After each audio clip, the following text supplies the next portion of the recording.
Vous voulez que j'attende quelques minutes? Shalom à tous. On est très heureux d'être avec le Rav Toubiano, organisé par la Midreshet Rennes. Sachez que la Midreshet Rennes fait beaucoup pour l'enseignement du judaïsme auprès des femmes, mais vu qu'on est en Zoom, ce cours du Rav Toubiano est également accessible aux hommes qui veulent nous rejoindre. Ils peuvent venir et se connecter. On continue avec le livre de Shoftim et le Rav Toubiano. Toda Rabba, merci beaucoup. Au Rav Toubiano, c'est à vous.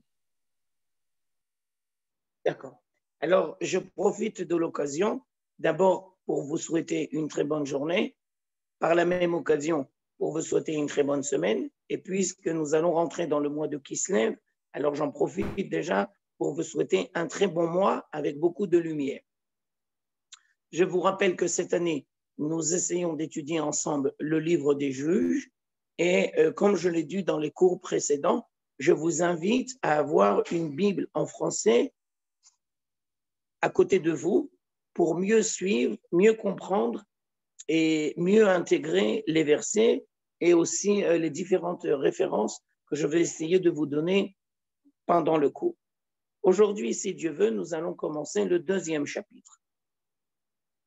Et dans ce deuxième chapitre, nous allons nous intéresser plus particulièrement sur les premiers versets du deuxième chapitre. Alors, je vous les lis en hébreu et je vous invite chez vous à la maison à lire la traduction. Vaya'al malach Adonai min Gilgal el abochim. Vayomer, ale etrem mimitzrayim, ve'avi etrem el haaretz, asher nishba'ti la'avotechem. Vaomar, lo afer beriti itrem le'olam, ve'atem lo tichotu brit liyoshvei haaretz azot. מזבחותיהם תיתוצון, ולא שמעתם בקולי, מה זאת עשיתם? וגם אמרתי, לא אגרש אותם מפניכם, והיו לכם לצידים, ואלוהיהם יהיו לכם למוקש. ויהי כי דבר המלך אדוני את הדברים האלה אל כל ישראל, אל כל בני ישראל, ויישאו העם את קולם ויבכו, ויקראו שם העם Shem Amakom Ahu Bochim Veizbechu Sham Ladonai. Alors, d'abord, je vous explique de manière très succincte. Le verset va nous dire qu'il y a un ange qui est venu et qui a parlé à la communauté d'Israël. Cet ange, c'est un envoyé de Dieu. Et les Chachamim vont nous dire que c'est Pinchas. Qui c'est Pinchas? Pourquoi Pinchas? On va rentrer un peu plus tard là-dedans. Et Pinchas a été tenu de dire à la communauté d'Israël trois choses. Premièrement, vous savez qu'il y a une alliance entre Dieu et le peuple d'Israël. Et si vous aviez respecté cette alliance, alors normalement, vous aurez dû combattre l'idolâtrie. Ça, c'est le deuxième point. Il y a une alliance et la conséquence, il faut lutter contre l'idolâtrie. Troisième point, mais vous ne l'avez pas fait. Et vous n'avez pas été fidèle à votre mission.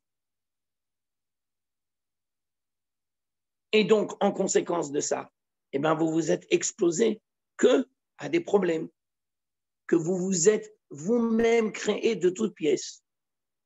Et le quatrième point, quand la communauté d'Israël a entendu ça, alors ils se sont effondrés en sanglots et ils ont compris leur erreur. Et donc, l'endroit où ils ont pleuré, on va l'appeler Bochim, les pleureux. Ils ont pleuré. Alors, je voudrais reprendre chaque point que j'ai essayé de vous dire succinctement et d'essayer d'expliquer. Premier point qui me semble très, très important, c'est comprendre l'alliance qui unit Dieu et le peuple d'Israël. Chez nous, les êtres humains, quand on fait une alliance, alors on a deux côtés qui décident de s'unir. Mais ça peut arriver que comment on va dire, une des personnes voudrait abandonner on voudrait changer, on voudrait annuler. Ou bien un autre cas de figure, on a une alliance. Mais si la situation va changer, ben, l'alliance est appelée aussi à s'adapter et à changer. Quand on parle d'alliance au sein de la communauté d'Israël avec Dieu, alors il faut le comprendre que ce n'est pas du tout, comme nous les êtres humains, nous avons la compréhension du mot alliance. Brit, on ne peut pas l'annuler. Brit, l'alliance, c'est éternel. Je vous donne une illustration. Pourquoi la première mitzvah que l'on va faire à un garçon qui vient de naître à 8 jours, ça s'appelle Brit Mila. Alors pour l'instant, je ne vais pas expliquer le mot Mila parce que ça n'a aucun rapport avec le cours d'aujourd'hui. Mais je voudrais expliquer le mot Brit, alliance. De la même manière que dans le corps, c'est indélébile, c'est éternel. Et quoi qu'il arrive, ça sera toujours présent. Dans la relation que Dieu et la communauté d'Israël ont, c'est la même chose. C'est une alliance éternelle. C'est très possible que la communauté d'Israël décide d'abandonner ou de faire qu'une partie. Mais en ce qui concerne la part de Dieu dans cette alliance, il n'y a jamais remise en question. J'attire tout de suite votre attention que dans l'histoire d'Israël, nous avons fait beaucoup d'erreurs. Et comme exemple, nous allons ramener la destruction du deuxième temple. Ça, c'était une erreur tragique. Et parmi toutes les erreurs, c'est peut-être une des plus graves, parce que nous sommes partis en exil pendant 2000 ans. Et vous savez très bien qu'à la fin du deuxième temple, au sein de la communauté d'Israël, il y a eu des groupuscules qui ont commencé à prendre de l'ampleur et qui ont donné naissance au christianisme. Le fondateur du christianisme, il était juif, bien entendu. Et dans la conception chrétienne, on va dire chrétienne catholique, je n'ai pas la prétention d'être un grand spécialiste dans toutes les tendances qu'il y a au sein du monde chrétien. Mais n'empêche que j'ai l'impression que ce que je vais dire, c'est vrai entièrement pour le courant catholique, et j'ai l'impression que ça existe aussi d'une certaine manière dans d'autres cours. Alors, selon l'Église catholique, puisque Dieu nous a envoyés en exil, il a rompu le pacte. Et donc, ils prétendent être les nouveaux juifs. Ça veut dire que dans leur conception, l'alliance, elle peut changer, elle peut s'adapter. Et Dieu peut revenir sur son choix. Et aujourd'hui, j'ai envie de vous dire, comme premier sujet, non, il y a une alliance. Et quand Dieu nous fait venir en Israël, c'est pour réaliser cette alliance. C'était vrai à l'époque du livre des Juges, mais ce n'est pas moins vrai aujourd'hui. Ça veut dire que normalement, à la base, le fondement du sionisme, ce n'est pas uniquement de créer un foyer juif pour le peuple d'Israël, mais c'est peut-être d'abord et surtout le désir de réaliser l'alliance qui unit le peuple d'Israël et Dieu. Et bien entendu, pour réaliser cette alliance, il faut passer par la terre d'Israël, il faut créer l'État d'Israël, etc. Mais vous comprenez, j'ose espérer que la création de l'État d'Israël, ce n'est pas un but, c'est un moyen. Et la raison profonde, normalement, qui devrait nous animer dans notre désir de revenir sur la terre d'Israël, c'est de pouvoir réaliser pratiquement l'alliance. Et j'ai envie de dire, à l'époque des juges, comme nous le voyons ici dans ces versets, et aussi peut-être d'une certaine manière aujourd'hui, eh bien, nous ne sommes pas toujours fidèles à l'alliance. Et des fois, nous trahissons l'alliance. Dans nos versets, nous avons la chance de voir que la communauté d'Israël va prendre conscience. Elle va s'effondrer en sanglots. On voudrait espérer qu'aujourd'hui, ça soit la même chose. Mais on sait très bien que ce n'est pas exactement pareil. Je continue mon analyse. Dans l'identité juive, on se doit toujours de se rappeler qu'il y a deux dimensions. Et ça tombe bien parce qu'on est à l'approche du mois de Kislev, le mois de Hanouka. Alors, je vais vous le dire de cette manière-là. Le miracle de la fiole d'huile. Le miracle de la fiole d'huile que nous allons, à la fin du mois de Kislev, mentionner. Pourquoi il est tellement important? Et pourquoi il a été fixé pour toutes les générations? Je vous rappelle que le miracle de la fiole d'huile, c'est au milieu du deuxième temps, quand on vivait en Israël et qu'on était sous l'occupation grecque. Le miracle de la fiole d'huile est là pour nous rappeler que dans l'identité juive, il y a toujours deux dimensions. Il y a une dimension divine et il y a une dimension humaine. La dimension divine, c'est l'alliance. C'est le sujet que l'on parle aujourd'hui. Je reprends le texte. Vaomar, lo afer beriti itrem le'olam. Dieu s'engage à ne jamais remettre en question l'alliance qu'il y a avec la communauté d'Israël. Ça veut dire, pratiquement, un juif sera toujours juif, même si à ses yeux, il est assimilé, même si à ses yeux, il ne pratique pas l'alliance, même si à ses yeux, il pense le contraire.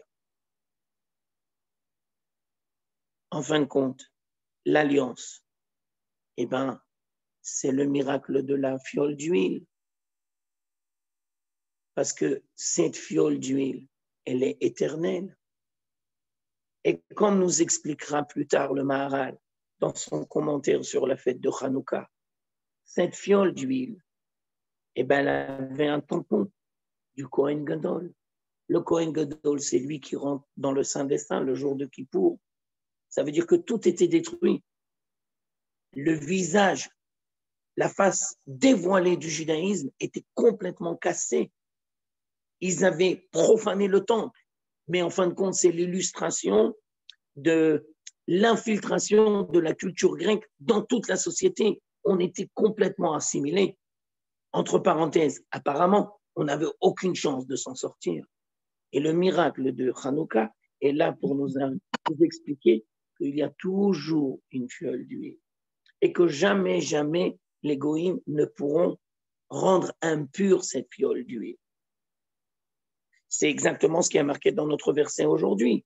L'envoyé de Dieu, qui s'appelle Pinchas, il est venu rappeler à la communauté d'Israël, Vaoma, l'on a fait beriti itrem leolam, je ne n'ai jamais abandonné cette alliance. D'un autre côté, cette alliance, il faut l'entretenir. Il faut la dévoiler à travers nos choix et nos responsabilités. C'est la dimension humaine de l'alliance. Au lieu de dire alliance, on peut dire vocation. Alors, je vais vous donner une image. Il y a quelqu'un qui a une vocation pour la musique. Il a un don musical inné. Ça, on ne peut pas lui enlever. Ça fait partie de sa nature. Ah voilà, c'est ça que j'ai voulu vous dire. Alliance, il faut traduire aussi par nature. C'est une nature indélébile, éternelle.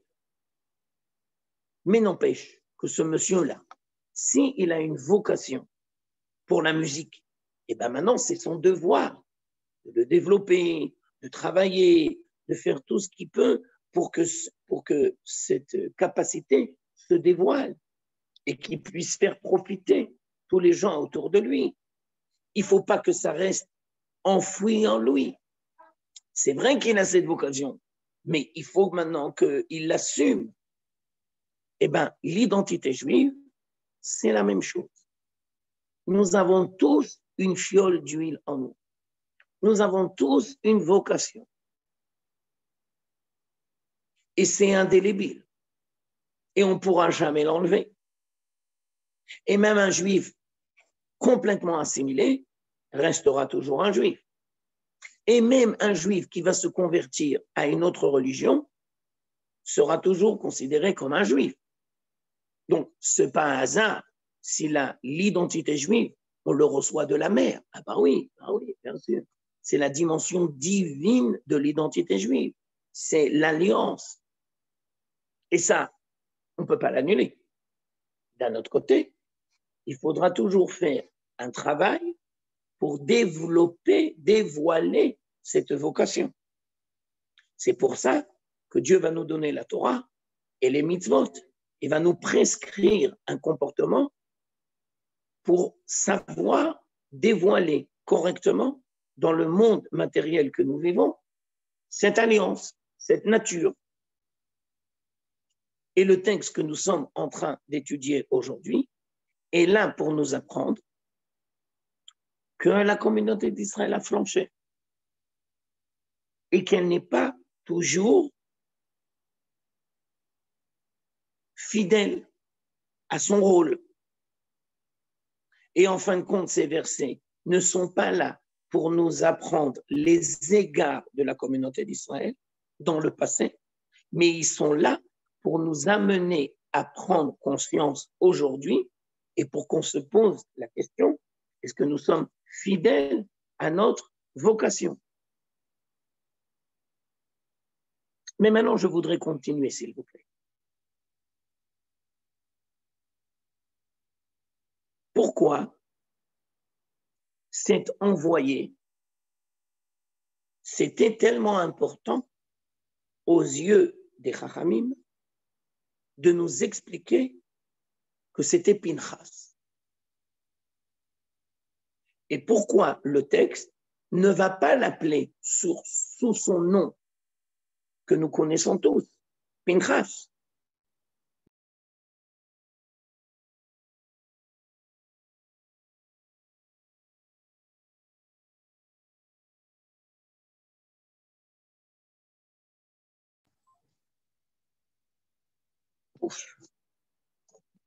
Excusez-moi, ça a coupé.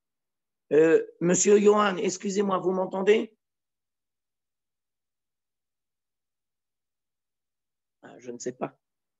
Quelqu'un peut intervenir, une dame ou un monsieur peut intervenir, je suis avec moi-même. Vous m'entendez?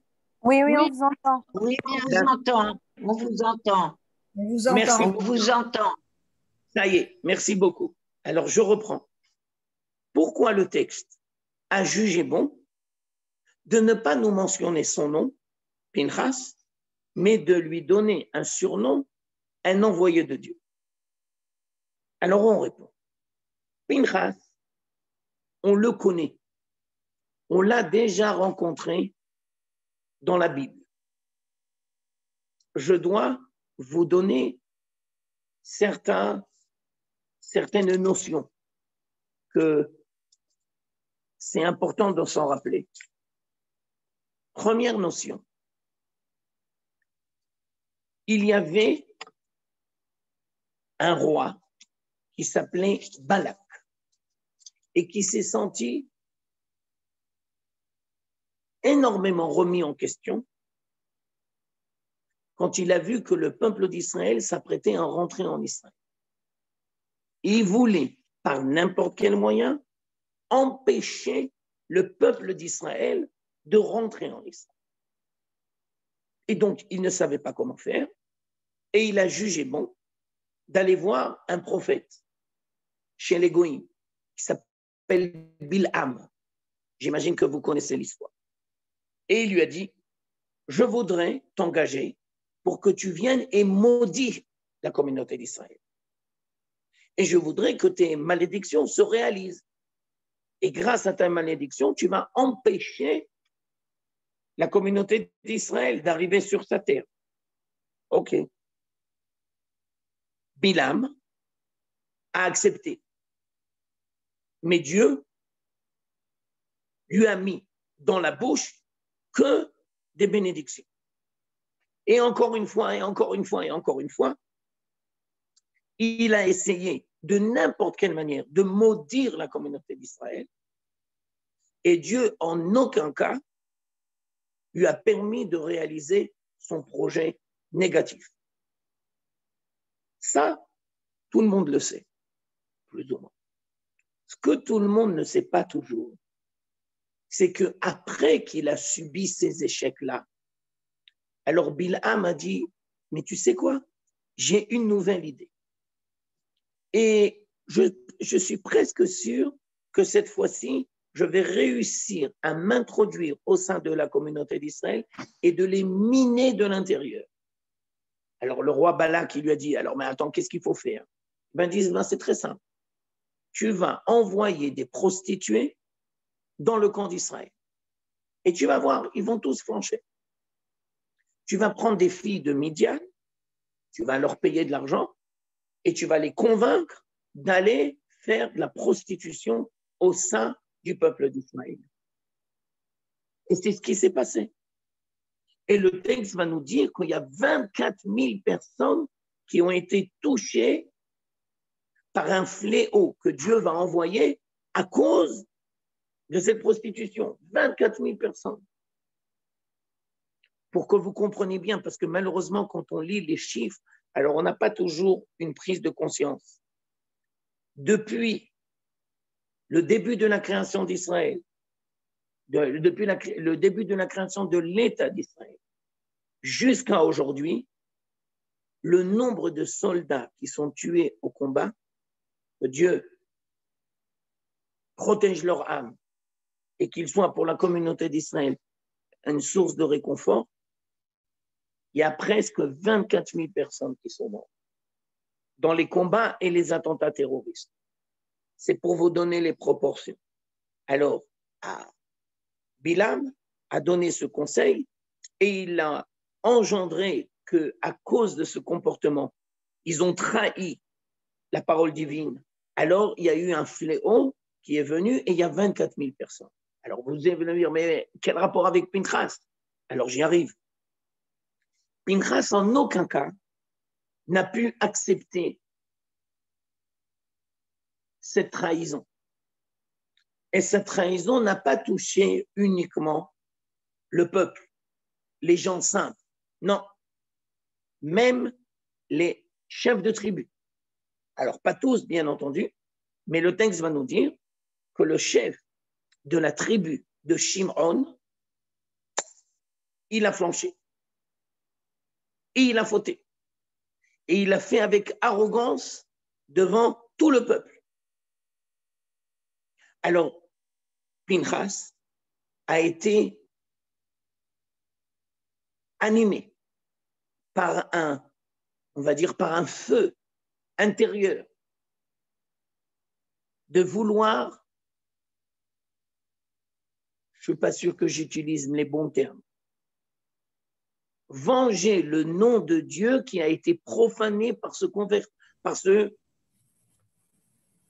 comportement. Et il a décidé avec zèle de tuer ce chef de tribu. Et alors là, tout le monde a été complètement sidéré. Quelle a été la réponse de Dieu? Dieu lui a dit, grâce à toi, le fléau a été arrêté et je vais te donner à toi et à tes descendants une alliance de paix. Et vous serez les Kohanim qui vont œuvrer dans le Beth Amikdash. Alors vous allez me dire, mais pourquoi on a besoin de savoir tout ça?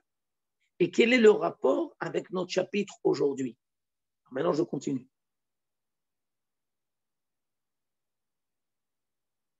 Mon cher Rabbeinu, quand il a vu le zèle de Pinchas, il a été énormément remis en question. On va peut-être même dire perturbé. Pourquoi? Parce que dans la paracha d'avant, paracha Troukat, Moshe a compris qu'il n'allait pas pouvoir rentrer en Israël. Et Moshe a ressenti le besoin d'intervenir et de poser à Dieu une question directe. Et c'est la première fois, et c'est l'unique fois que l'on va voir dans le texte de la Torah, Vaïdaber Moshe El Adonai Lemo. D'habitude, c'est le contraire. D'habitude, c'est Dieu qui prend les devants et qui va parler à Dieu et qui va parler à Moshe en disant, ce que je te dis, tu le transmets à la communauté d'Israël. Mais là, c'est le contraire. Vaïdaber Moshe El Adonai Lemo. Ça veut dire Moshe a été perturbé. Il a dit, je suis obligé de poser la question à Dieu. Quelle a été la question? Quelle est la source de la perturbation? Ben, Moshe a dit, mais si moi, je ne vais pas rentrer en Israël, qui va être le successeur? Ça, c'est le sens premier du texte. Moshe voulait savoir quel est son successeur. Mais le Hadmor de Kotsk, qui était un très grand chassid, Menachem Mandel de Kotsk, vous avez sans doute entendu parler, il va interpréter le verset de manière extraordinaire, il me semble. Et ça va nous aider à mieux comprendre le chapitre d'aujourd'hui. Le Hadmor de Kotsk va nous expliquer que la préoccupation de Moshe, ce n'est pas uniquement de savoir qui va être le successeur, qui va venir après lui. Moshe s'est dit comme ça. Si Pinchas a fait du zèle et qu'il a réussi à arrêter le fléau, si on va faire un référendum et qu'on va poser la question à ce moment-là à tous les Juifs, qui vous semble être approprié pour être mon successeur? Ben Moshe s'est dit dans sa tête, c'est évident que tout le monde va cautionner Pinchas, Pinchas, Pinchas. Les masses juives vont dire Pinchas, le zéleur, c'est lui qui devra être le successeur. Et donc, quand Moshe va poser la question, qui va être mon successeur? La question c'était, Dieu, excuse-moi, tu as l'intention de nommer Pinchas comme mon successeur? Mais tu sais, un dirigeant, il peut peut-être, des fois, dans certains cas, faire du zèle. Mais ce n'est pas possible de mettre à la direction quelqu'un qui sera toujours animé par un feu. Ce feu-là, il peut être dévastateur. Alors Moshe était perturbé et il était anxieux. Dieu est venu lui dire, Moshe, ne t'inquiète pas. Je n'ai pas choisi Pinchas.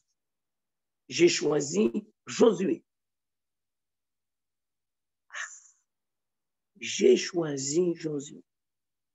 Et le texte va nous dire, pourquoi Josué?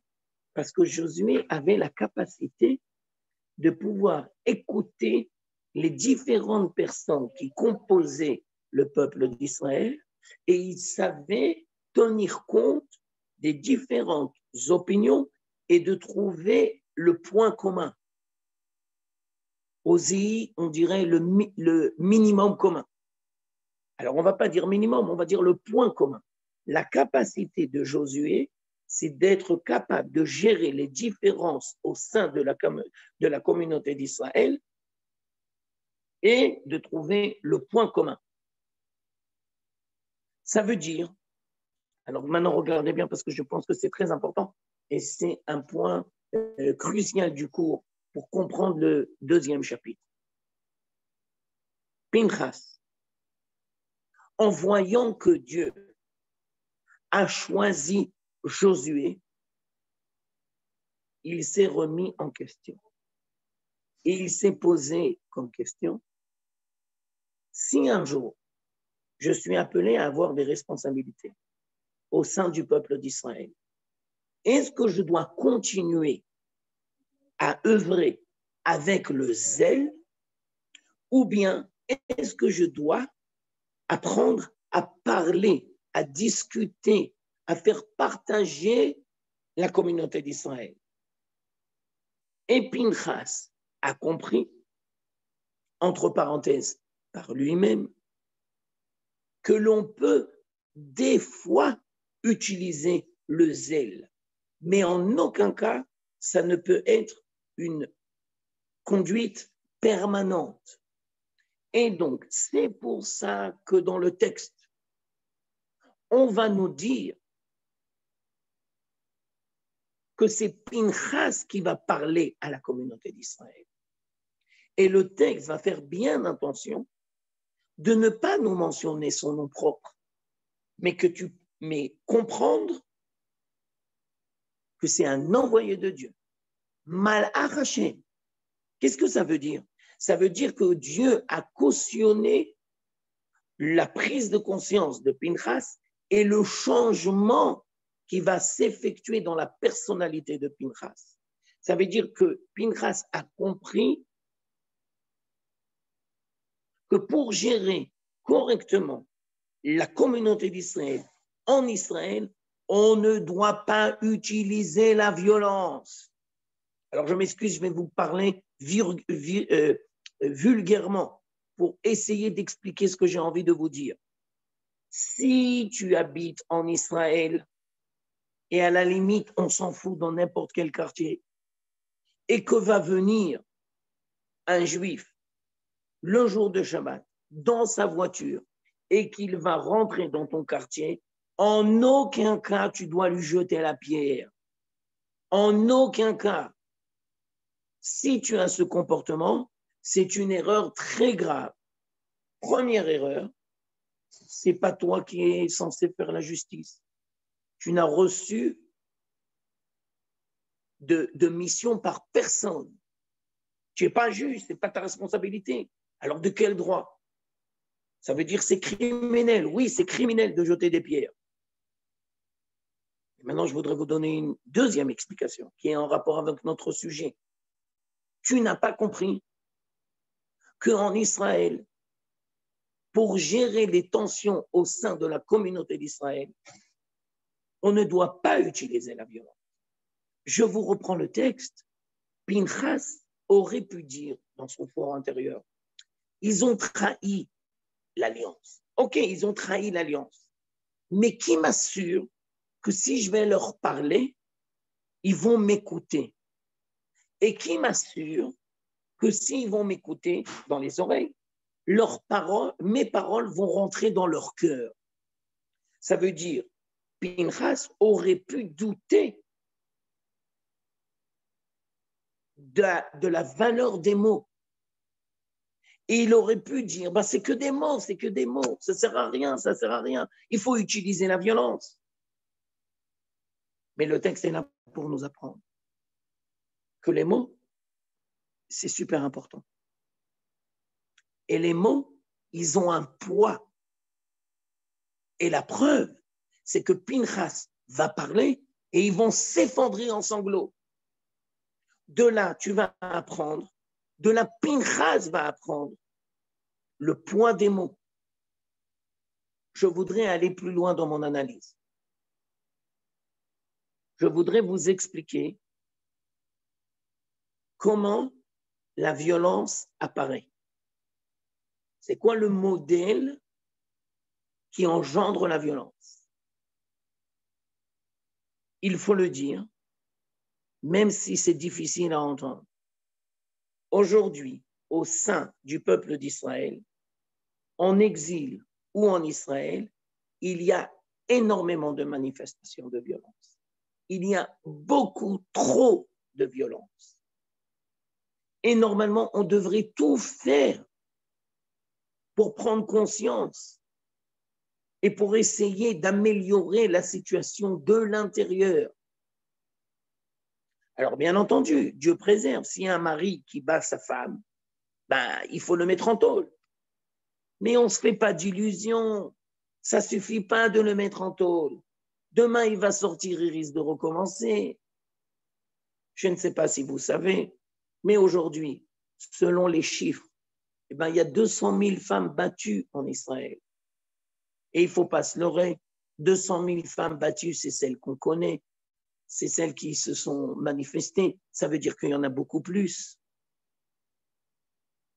Et il ne faut pas se leurrer. Les femmes battues, c'est chez les gens pas religieux, chez les religieux, et c'est les orthodoxes. Mais bien sûr, bien sûr. Il serait temps qu'on arrête de se cacher la vérité. Alors, je voudrais continuer mon analyse. D'où on voit la première fois dans le texte de la Bible la violence et les origines de la violence. Ce n'est pas difficile. Il faut reprendre le texte à ses origines. Il faut prendre le premier meurtre de l'humanité, Caïn et Hevel.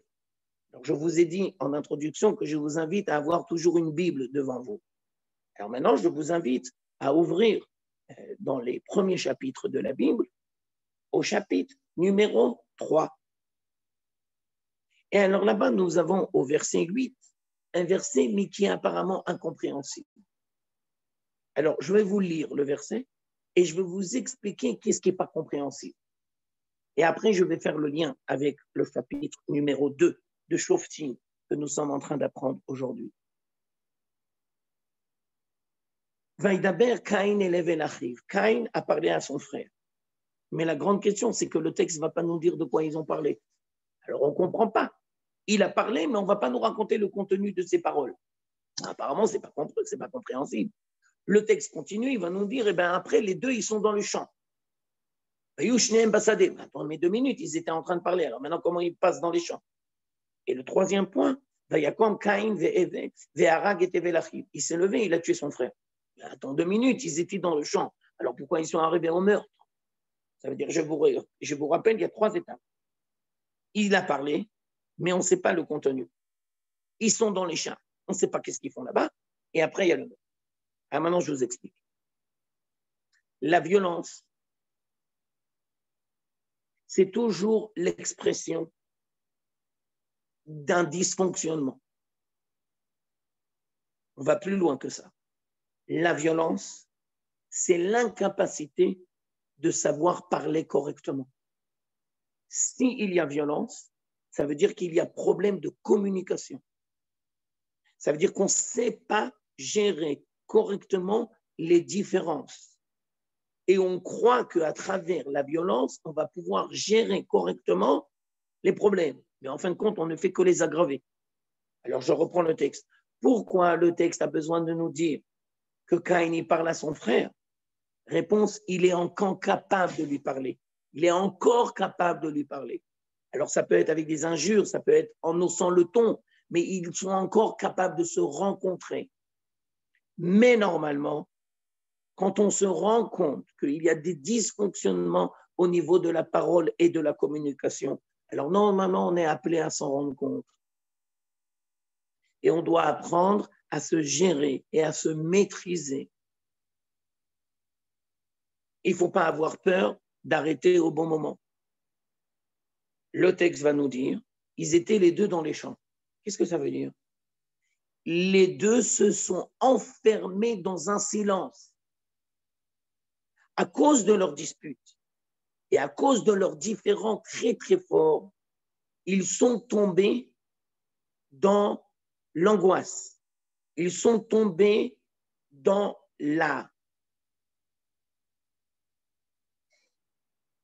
le désespoir. Et ils se sont enfermés dans un mutisme. Ça veut dire qu'ils n'ont pas cru que c'était possible de changer la situation. Alors ça, c'est très, très grave. On peut s'engueuler, mais on ne doit jamais perdre la confiance mutuelle. On a le droit d'avoir des différends. Et des fois, c'est possible que le ton va hausser, mais on doit toujours avoir confiance en l'autre. Et ce mutisme-là, il est très, très dangereux. Parce que ce mutisme-là, il va engendrer la violence. Il va engendrer qu'il y en a un qui s'est levé et qui a tué son frère. Je vous donne une image. C'est une image que j'ai entendue d'un de mes maîtres il y a déjà 30 ans, qui s'appelle le Rav Shlomo Aviner. Un être humain, des fois, il va être comparé à une cocotte minute. Alors, les cocottes minutes, c'est une invention extraordinaire, surtout maintenant pour les Shabbatot qui rentrent à 4 heures de l'après-midi, qu'on a à peine le temps de tout préparer. Cocotte minute, c'est une invention extraordinaire. Il n'y a pas comme la cocotte. Tu mets le poulet en une demi-heure, tiens la soupe. Oui, mais la cocotte minute, c'est très dangereux. Parce que vous savez très bien que quand on veut ouvrir la cocotte, ben, on ne va jamais l'ouvrir directement. Eh ben non, parce que sinon tout va exploser et les murs vont manger de la soupe et toi, tu vas être complètement déglingué. C'est pour ça qu'il y a une soupape et qu'il faut enlever toutes les vapeurs parce que sinon, c'est très dangereux. Et chaque maîtresse de maison sait très bien que quand on va enlever la cocotte minute, mais qu'elle est encore chaude, eh ben, on ne peut pas l'ouvrir, il faut utiliser la soupape. Eh ben, l'être humain, dans ses dysfonctionnements de comportement, il va être comparé à une cocotte minute. Et donc, il doit apprendre à se gérer et à enlever par lui-même les vapeurs. S'il est capable de le faire par lui-même, tant mieux. S'il n'est pas capable, il doit demander de l'aide. Ça veut dire que des fois, on est persuadé que la violence, elle résout les problèmes. Et des fois, on est persuadé que les mots, ben, ce sont que des mots. Parole, parole, parole, c'est que des paroles, ça ne sert à rien, ça n'avance à rien. Et le texte est là pour nous apprendre que ce n'est pas vrai. Et il faut apprendre, pas uniquement à parler, il faut apprendre à choisir les mots. Il faut apprendre à choisir les bons moments avec les bons mots. Plus que ça, il faut avoir confiance que les mots ont un poids et qui peuvent changer les situations. Alors, quand on rentre en Israël, on se doit de retrouver la parole. Alors, je vais le vous dire de manière imagée. Tous les Olim Hadashim, ils savent très bien qu'à cause de l'exil, ben, ils ne savent pas parler. Alors, ils doivent apprendre la langue. Ça, c'est vrai. Vous n'avez pas besoin de moi pour le savoir. Mais moi, aujourd'hui, je voudrais vous dire plus que ça. Pour venir en Israël, et surtout pour rester en Israël, pour venir en Israël et créer une société avec des gens droits, équilibrés, qui s'efforcent de faire du bien, qui vont essayer de ne jamais faire du mal. Il faut retrouver l'apprentissage de la parole. On pourra des fois, peut-être, utiliser certaines punitions à un niveau individuel et peut-être même à un niveau collectif. Oui, mais des fois, dans certaines conditions. Alors, il y a plusieurs textes extraordinaires du Rav Kook qui vont nous expliquer, ces textes-là vont nous expliquer que pour rentrer en Israël, il faut retrouver la parole. Alors, regardez, c'est extraordinaire. Et j'ai de la peine que je ne vous vois pas parce que je ne sais pas si j'arrive à transmettre exactement le message que j'ai envie de vous dire. Au début du cours, je vous ai dit que Moshe a été perturbé avec le comportement de Pinchas. Et je vous ai dit que Moshe a compris dans la paracha d'avant qu'il ne pouvait pas rentrer en Israël. Et Dieu lui a dit, tu ne peux pas rentrer en Israël. Et donc, c'est pour ça que Moshe a été tellement perturbé et il a dit qu'il va être mon successeur. Alors, viens maintenant, on va le dire ouvertement. Mais pourquoi Moshe n'est pas rentré en Israël? Pourquoi Moshe, qui pendant toute sa vie a été au service de la communauté d'Israël, qui a tout fait, mais pourquoi il n'a pas pu rentrer? Eh bien, maintenant, on répond. Parce que Dieu lui avait dit deux choses. Mais même Moshe, il a flanché. Il ne faut pas se leurrer. Nous, on flanche des milliards de fois. Et des centaines de fois dans une journée. Oui, mais Moshe, il a flanché une fois. Mais c'était une fois de trop. Dieu lui avait dit deux choses. Et malheureusement, il faut le dire, beaucoup de gens ne prennent pas le temps d'étudier la Torah correctement. Et ce n'est pas de leur faute, c'est de la faute de leur enseignant. C'est la faute de leur enseignant. Parce que c'est très dur d'enseigner la Torah. Et c'est une très grande responsabilité d'enseigner la Torah. Et ça demande un travail permanent. Alors je reprends le texte. Dieu avait dit à Moshe, je te demande de prendre le bâton. Je te demande de prendre le bâton et de parler au rocher. Alors les sages, et plus particulièrement le Nazi, le Rav Naftali Tzvi Yehuda Berlin, dans son commentaire sur la Torah, va poser une question extraordinaire, géniale. Il va se dire, mais attends, mais 2 minutes, Dieu, mais je ne comprends pas. Tu demandes à Moshe de prendre le bâton et de parler au rocher. Mais à quoi ça sert le bâton? Mais pourquoi tu lui demandes de prendre le bâton? On s'en fout du bâton. La preuve, c'est qu'il doit parler au rocher. Alors pose la question le natif et va dire, mais pourquoi tu lui demandes de prendre le bâton? Si le but, c'est de parler au rocher. Alors maintenant, on explique. Le bâton, c'est le bâton avec lequel Moshe, il a frappé. C'est le bâton avec lequel il a fait les miracles. C'est le bâton avec lequel il se devait de casser la nature. Et avec le bâton, il a fait les 10 plaies. Mais je vous explique, parce que ça, tout le monde ne fait pas le lien. Les 10 plaies, c'est casser la nature que Dieu a créée par lui-même. Alors vous allez me dire, mais à quoi ça sert de casser la nature? Alors je vous explique. Ça, c'est marqué dans le Sfat Emet. Casser la nature, c'est pour retrouver la présence de Dieu qui se cache dans la nature. Alors, il faut casser les lois de la nature pour retrouver la présence de Dieu qui se cache dans la nature. Mais quand on rentre en Israël et qu'on doit apprendre à parler, Dieu va dire à Moshe, tu prends le bâton. Mais tu n'utilises plus le bâton. C'est fini le bâton. Et tout le monde doit comprendre que l'ère du bâton est terminée. Frapper le bâton, frapper le rocher, en aucun cas. Tu dois apprendre à parler. Tu dois apprendre à parler au rocher, tu dois apprendre à parler aux hommes. Venir en Israël, c'est retrouver la parole et avoir confiance dans la parole, que la parole peut changer, que la parole peut amener quelque chose de positif.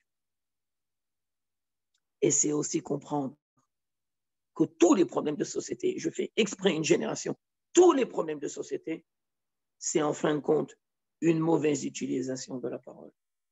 Dans le couple, dans l'éducation et dans la politique. Et on va le dire, hein, même si ce n'est pas très beau à entendre, les débats à la Knesset, bah, ce n'est pas folichon. Hein. Ils ne sont pas foutus de s'écouter. Ils passent leur temps à s'engueuler comme des gosses de 5 ans. Ils ne prennent pas le temps de s'écouter. Ils ne prennent pas le temps de se rencontrer. Ils ne prennent pas le temps d'apprendre à se taire. Parce que bien entendu, vous avez compris, on ne peut pas parler sans se taire. Tu ne peux pas gérer la parole sans apprendre à te taire et à écouter l'autre. Bien entendu, c'est un long apprentissage. Alors, Pinchas, qui était celui qui a utilisé le zèle dans des bonnes conditions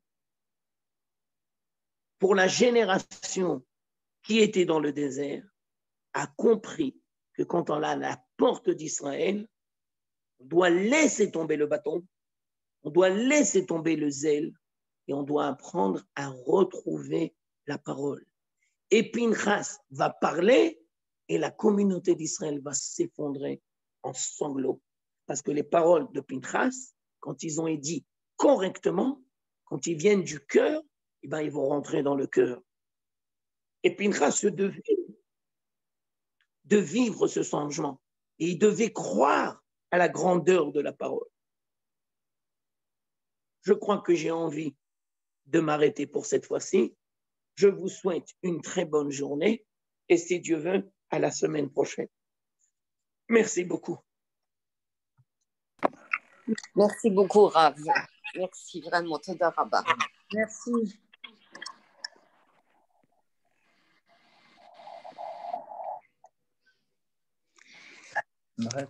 Merci beaucoup. Voilà. Merci beaucoup, Rav.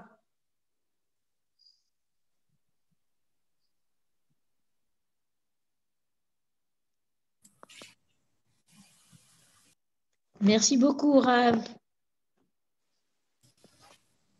Merci.